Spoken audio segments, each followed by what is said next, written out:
I'm Carson Klein. I'm the president of the BAA this year, and I was in Fringe from '97 to '99, and I was the chairman for the last 2 years of that. My name's Eitan Goldman. I was chair of CIA in '98. Yeah, '98, and I am the vice president of the BAA. My name is Sam Swift, and I'm the secretary, technically, of the BAA, although I like to I prefer the webmaster sort of a title. And I was head mechanic of Fringe, 2002 to 2004.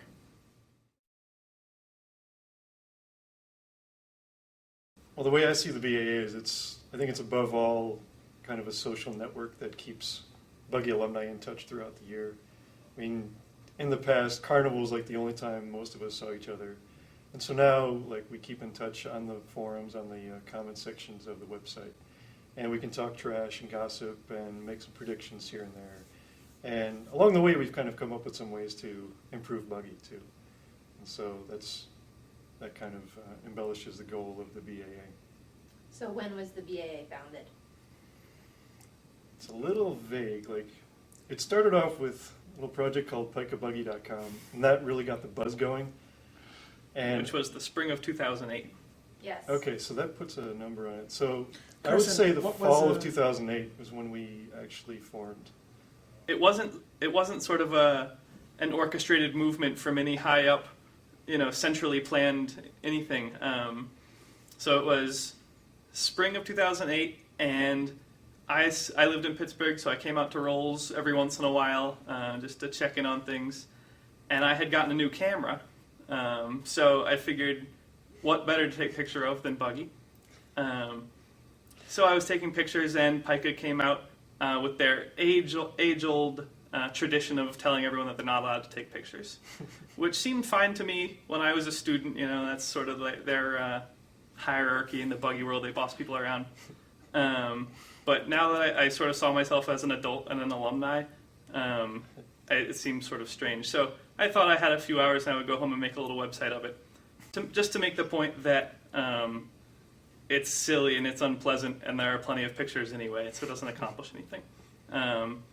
So I put together a website called pikabuggy.com and put up 500 or so pictures of pikabuggies that I had taken that day, and that other people that I knew had taken for the last probably 10 years. And I expected them to be angry for a few weeks and for the site to get some traffic for a while, and then that's sort of be the end of it. And the amazing thing was that in the first week, there were thousands of visits. And the population wasn't just current students or even people I knew or anything. It was alumni that I had never met before, that I had no idea how they found out about it. And it just wasn't like we were buying ads to promote this site. It spread on its own. And the conversation that arose wasn't even about Pika Buggy anymore. It was about what was going on in Buggy and what new Buggies had come out. And there were Pika alumni who said, "This site is terrific." I didn't know, I hadn't seen Pika's new Buggy yet, and I never get to see it before race day. And so we realized that there was demand for a place where people could keep in touch and where Buggy could exist outside the sort of antisocial environment of Rolls and everyone peering at each other from their garages. So from that demand, we thought that we could do something better if it didn't have to be on the Pika Buggy domain. Describe how people found out about Pika Buggy. Your notification. I was feeling antagonistic at the time, so I sent an email to the chairman's D-list to announce the debut of pikabuggy.com, and I was intentionally vague about who the sender was. By intentionally vague, do you mean phone@pikabuggy.com? I did. I sent it from what I thought was the most appropriate email address, and then I signed it the good friendly people at pikabuggy.com or something like that, and I encouraged everyone to take pictures. I thought, there's nothing better than a little intrigue, a little bit of mystery to really get a buzz going. So I think there were lots of talks. There was lots of talk of lawsuits for defamation and things like that. So. I would say once you're in buggy, you just can't help yourself. I mean, it becomes an obsession. Like, I don't think the guys in D2D, for example, you know, they jumped into it, and I don't think they expected it would, you know, absorb their lives. But I think once they started getting into it, they were, you know, on that thing day and night, just trying to get back on the course. But I mean, it. Well, it's also so team-centric, Yeah. right? You can't do buggy by yourself. And some of the buggy teams that are out there, a lot of them are bigger than some of our varsity teams, right, at CMU. And so I think that's what drives a lot of the dedication is that, you know, if you're in charge of making sure, you know, the wheels work or the pushers show up, you have to come through on that because it's your entire social network. It's everyone, you know, all your friends, all your favorite people at school that are depending on that. So. Now, despite the sacrifice that you guys obviously made in undergraduate, did everything turn out okay? Did you use things from buggy and Wait. to further your career? Is the question that did it interfere with our ability to graduate, or did everything turn out okay? I realize that it interferes with your ability to graduate sometimes, but did everything turn out okay, and do you feel like you used things that you learned in buggy? Once you've motivated a bunch of volunteers who have no reason to come out at 5 a.m, when you go to work someplace where people are paid to show up, it's so easy. It's like cakewalk getting people to do stuff. So I'm in a PhD program now in the business school here, and a lot of the inspiration for the research I do comes from the organizations and the first-hand experience of being in organizations in buggy. And I think that it's an experience that most people don't get until they've had work experience. Being in a real organization with real constraints and having to balance priorities and motivate people. So I definitely benefited from it, although it took me a while to see that that's what I had gotten from it and actually turn that into something useful career-wise. But Yeah, I didn't experience this, but a lot of people do, which is the R&D aspect, right? The building aspect. In order to figure out how to build a buggy and how to actually, and when you go through the process of building a buggy, that's, you know, basically the same as walking a project at work through all its phases of, you know, planning, execution, testing and evaluation. Making decisions based on evidence and things like that. Yeah, those are all skills that. And none of us are even mechanical engineers. Those Yeah. You would think they'd be getting even more out of it. When you guys did buggy, do you think? There's a lot less yelling on the hills. I mean, we used to piss off the neighbors a lot. There were no walkie-talkies. It'd be like, Hill 1 is closed! Or, fringe up! So you just screamed? We Yeah. screamed everything. Oh yeah. Yeah, there was no electronic communication. That I was, heard that the apartments got mad when we yelled break in the morning. they're Yeah, just, imagine it 10 years ago. All those people are 10 years older now, so they're even that much crankier. don't show this to them. I see a lot of nice follow cars these days, too. I see Hummers, Infinities. Like, I don't see any busted Camaros or, like, Nissan Sentras. or anything I used to like get heckled when I drove my Saab follow car because people kept saying, if the follow car loses mass, is that a DQ? Things like that. That's just harsh. I think the biggest difference when I saw that question is how much faster they're going than just, right, I only graduated 6 years ago, and they've been dropping, on average a second a year. I think that's, from a sports perspective, that's the biggest change since I graduated. Yeah. But I think, I think the people and the culture are actually surprisingly stable, considering all these organizations completely turn over every 4 years. It's bizarre how much the organizations remain, if you had to characterize the personality of the organizations, Yeah, it's pretty Well, darn stable. it is, really I is. think it's. I was thinking about that too, and I think it's interesting how when you have alumni who are interested and keep active with the organization, there's not a lot of change, right? But an organization like Pioneers, which radically changed, almost disappeared, but. I don't think they've been around long enough for us to characterize their new personality. That's the thing, right? But they're clearly going to be, or at least right now, Time will tell. time will tell. But it'd be interesting to look at. So what are some of these personalities for the teams? Do you guys, I have to ask I the don't question. think it's in our place to be that partial. There are definitely stereotypes of the teams. Well, but I would say Pica definitely keeps a competitive face on when they're out there. I'd rather not comment on anyone else. We'll make fun of Pike, it's fine. I'm not really poking fun at them. They take a no-nonsense approach to things. I mean, as Sam pointed out, right, they're a lot less, at this point, when we go out and take pictures, they don't care anymore. Right. I think there's a lot more, I think one thing that has changed is the culture. I think there is a lot more openness.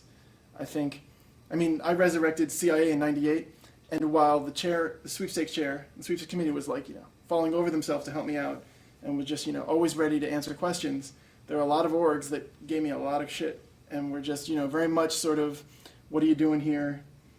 This is not your place. And I mean, there were orgs that helped out Fringe. We wouldn't have existed without Fringe. And yet, other organizations, which I won't name, had real problems with us and kept basically trying to screw us over. But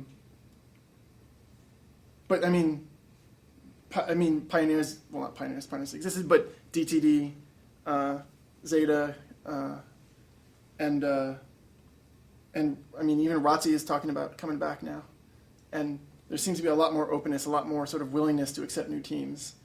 And even among teams, there seems a lot more openness, a lot more sort of willingness to not treat everyone like they're the enemy in the next foxhole ready to throw a grenade in their face. Yeah, I think we're at a point now where there are friendly teams that are big enough to take some time off of what they're doing to help others.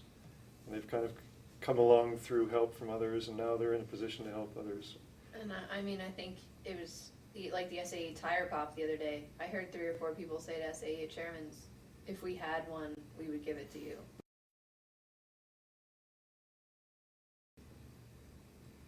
I would say it was a natural progression, which I think we potentially helped.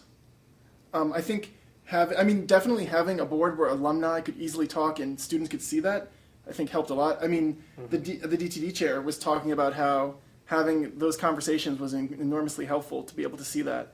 And I know that, what's her faces?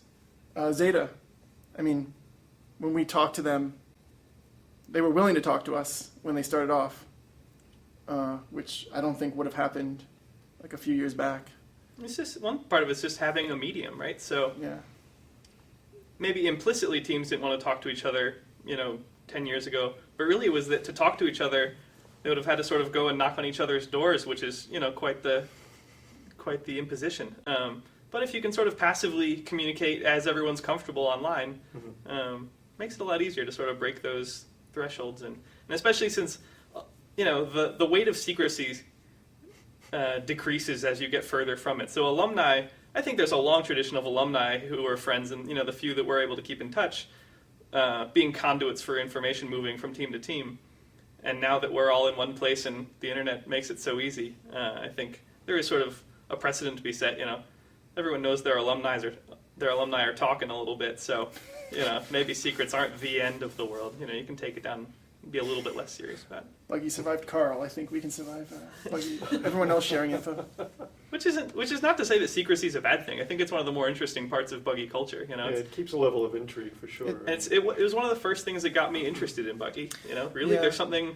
Yeah, wondering cool what's enough? underneath the skin of that Pica buggy. There's something cool enough that people won't talk about it. Yeah. I want to be on at least one of the teams so I can find out what's going on. But on the other hand, right, is the flip side of that, which is, the new org, what do they see? They see a bunch of people who refuse to talk and have no idea how to get started. And the organizations that take it too far, right? Pica with their pledges in your face, with their hands in your face. Yeah, that's the case for some teams, but like we're saying, there is Right. a bunch of openness this year that helps those fledglings along. Yeah, I think what I'm saying is I like the balance that we have now. I think in the past, like 10 years ago, the balance was heavily tilted in favor of secrecy. And I think now we are in a good place where the secrecy is still there, but it's not as so much that it's, a crushing weight. Neat. Okay, so This question is more general, but how has buggy impacted your life? How do you think it has made a I'm difference? totally getting cancer. There's just no doubt about it. I'm okay with it though. It was worth the price. Buggy has definitely affected me for the positive because, I mean, these guys, this guy didn't even know college. He wasn't even in college when I was in college, but this guy I met in college and I'm still friends with him over 10 years later. And this guy I met after and friends with him. And A big part of what Buggy does for you after you leave is the people. So my first job outside of CMU was with a company that was almost exclusively Buggy alumni. It was a tech company, and all the servers were named after buggies of different eras and things like that. So I think that it's the thing that people remember after college. You have a lot of experience in college, but how much of the homework that you did do you remember 5 years later? Almost none of it. Even specific equations and actual tools. You get good at your actual job and you use those tools. And you have a lot of fun, certainly. But how many specific nights of partying do you really remember for a long time? You remember some of those people and some of the key things, but Buggy is an experience that really stays with you, and it makes an. It's been 10 years since I first started doing Buggy, and I can tell you a lot about what we thought different teams' steerings were, and how we went about deciding what track to use for our new Buggy, and for whatever reason, those are the things that stick with you a lot longer than the other experiences. Yeah, I'd say the biggest impact definitely is the people I met. Every carnival is a reunion with my best friends. It's great.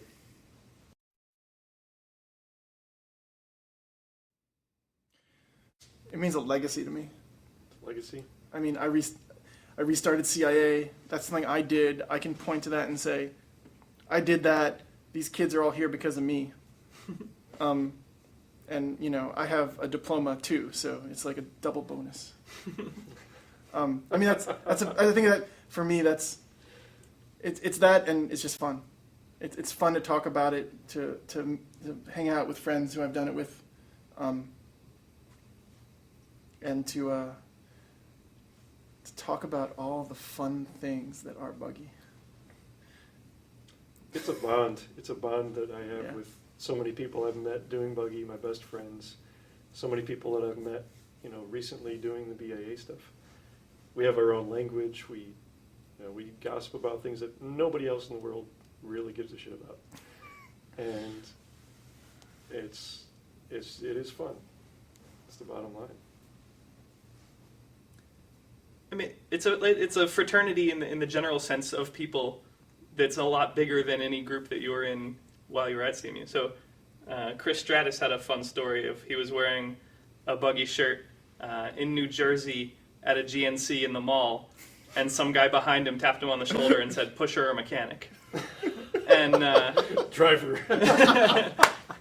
and so total stranger in the mall. They had so much in common. They ended up talking for an hour about what years they participated in, who won, and what they thought was going on from that team.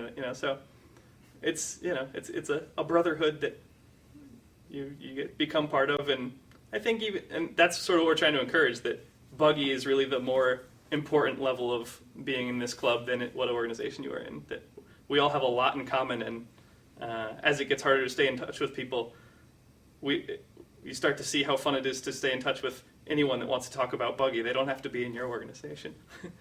And there's a lot in common and a lot to talk about pretty much forever. Yeah, that's where the BAAs really come in. I'm talking to alumni that I would never have talked about, especially, things we talk about too. Like there were secrets coming out here and there, and I'm like, wow, really? But, yeah. So were they people, have you met anybody that was your year but you didn't know them? Like, I have. Well, she was 1 year ahead of me. like people who would have been doing Buggy at the same time as you, but you just didn't know them? Yep. No. Really? It's like, I knew everybody. I knew everybody. Yeah, Well- I think most of the people that I've met through the BAA were people from different eras. Yeah, so most of the people I talk to are from early 90s, late 80s. So we're still only getting, in terms of active participants, we're getting, the top 5% hardest core buggy participants from each, group of years. And so there, I think in terms of our active membership, there's really not a whole lot of people that are active in the BAA now that were in college at the same time as you. But there are a lot of active people, so it's cool that you get to make those connections that you never could have while you were here because they were somewhere else. What's really fun is every once in a while Tom Wood will have contact with someone from, say, the 50s, comes out with these photos and some stories that, it's, without these connections, without the BAA, I don't think we would have heard these stories. I can remember almost nothing about any race day. It's so funny what you don't remember. Like that somehow the U-Haul got to where it was supposed to be. You may have driven the U-Haul, but you don't remember at all. I just remember my freshman year how fast it happened. Yeah. I was like, are you serious? That's over already? Yeah. That's the entire event? Actually, I remember ours because there was rain. So it was like light drizzles. So they were delaying it. And my team had that whole thing, that whole blow up, which is another great story. So apparently, and this is a funny story, the way I got my stealth team to push stealth was I promised them they could paint naked ladies on the buggy for race day. Now, I actually do remember saying that to them because at the time I specifically remember thinking, what if they actually asked me to do it? I'm like, who cares? They're never going to, if they make it to race day, it'll be a freaking miracle. Don't worry about it then. So, of course, race day comes the night before. So it's Wednesday night. I had been up for 48 hours, trying to do all the work I hadn't done for the past 2 weeks. And the stealth team comes to me and they're like, oh, we need the keys for the buggy room. And apparently, according to them, I asked them why. They said, we want to paint naked ladies. And I said, okay. And I gave them the keys. No memory of this at all. I think they're making it up, but it's entirely possible. Who knows? I could have said that. So they go in, and Thursday night. So this is after design. So they go in, and they spray paint on naked silhouettes of naked ladies on. And Mike saw it, and he's like, there too, yeah, you guys saw it, and apparently it was really, really not good. So they leave, and then the mechanics show up at 4 a.m. to get prepped, and they see it, and they're like, whoa, unacceptable. So they freak out, so then they start painting over it. And then I show up, and I'm like, why is the buggy blue? The buggy was not blue last night. And I start freaking out because I'm like, this is against the rules. They're going to DQ us, like SDC. Oh, I'm sorry. Some other buggy organization has been looking for an excuse to get us DQ'd. I start freaking out. So I basically spent about an hour hiding under your truck, crying. So then the stealth team comes back and they're like, oh well, we need to deal with this. So they decide to repaint it again, without telling anyone. They just walked off with the buggy somewhere. I have no idea where they even did it. They just walked off with the buggy and disappeared, and then came back 30 minutes later, and it was painted in the cow spots. So it was all black with cow spots on it. Except for one blue cow spot. Except for one blue cow spot. They left in protest. So yeah, anyways, we ended up racing, and after the race, the safety chair comes up to me. He's like, Eitan, why is the paint streaking on stealth? And I was like, it was going that fast. She's like, okay.